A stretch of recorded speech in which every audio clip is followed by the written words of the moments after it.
कल हम बड़ी कठिनाई से उस जंगल से निकल के इस घास के मैदान में आए हैं। देखो, एक गांव।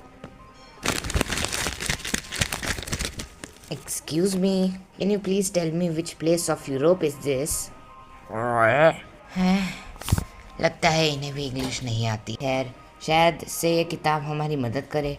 वैसे मैंने कल से नहाया नहीं है। अगर ये लोग हमारी मदद करें तो बेहतरीन होगा। हाँ, सच में। Translation, this is the great poem.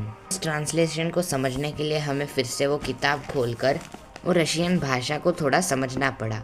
फिर मुझे समझ आया कि लोग क्या बोल रहे हैं। थोड़ी बहुत रशियन मैंने भी झाड़ दी। इसका ट्रांसलेशन है नहाना। फिर उन्होंने उत्तर में कहा कि देयर। जैसे तैसे समझ के मैंने उनके भाषा में थैंक यू बोल दिया। टू द सीन, इनकी भाषा बड़ी अजीब है। खैर, यहाँ से हमें खाना पानी मिल जाएगा, तो पहले चलो जाकर नहा लेते हैं।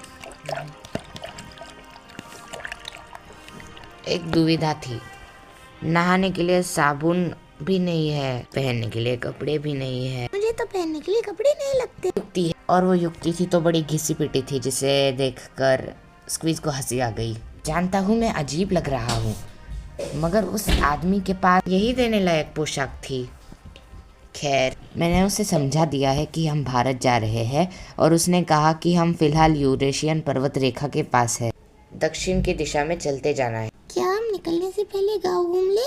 ठीक है। और फिर स्क्वीज ने एक अजीब से दिखने वाले आदमी को बोला और कहा कि वो उसके इशारे समझ सकता है और वो हमें गांव घुमाने वाला। स्क्वीज ने एक अजीब सा इशारा किया, न जाने कैसे उसे वो समझ भी गया, और मैं भौन चक्का रह गया था।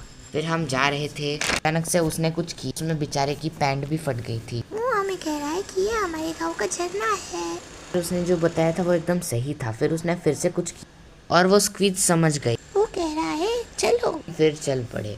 फिर उसने वहाँ पे हमें उसके गांव की ज्वालामुखी दिखाई। फिर वहाँ से उसके गांव के चित्रकारों को दिखा, और बाद में चलो स्क्वीज अभी निकले यहाँ से। वो गांव इतना विकसित नहीं था, इसलिए हमें कुछ खास नहीं मिला। मेरा यकीन करो, बाकी गांव थोड़े विकसित है। कुछ समझ नहीं आ रहा तुम कौन से ज़माने में रहती हो। खैर, हमारा पहला लक्ष्य है उरल पर्वत रेखा के पार जाना। और फिर अचानक से हमें धड़ाम वाली आवाज़ आई। धमाका कैसा? ज्वालामुखी फट गया। ज्वालामुखी तो फट गया है। हमें जल्दी से उरल पर्वत रेखा पर जाना होगा। हमें गांव वालों की मदद करनी होगी। पर ठीक है, हम जोर जोर से चल दिए। स्क्वीज, उस इंसान को समझाओ कि सबको मेरे साथ ला। और फिर उसने कुछ किया और वो इंसान समझा भी। ओके, सभी लोगों को मैं एक सुरक्षित ऊंचे स्थान पर ले, और स्क्वीज ज्वालामुखी के इर्द गिर्द बड़ा खड्डा बना रही।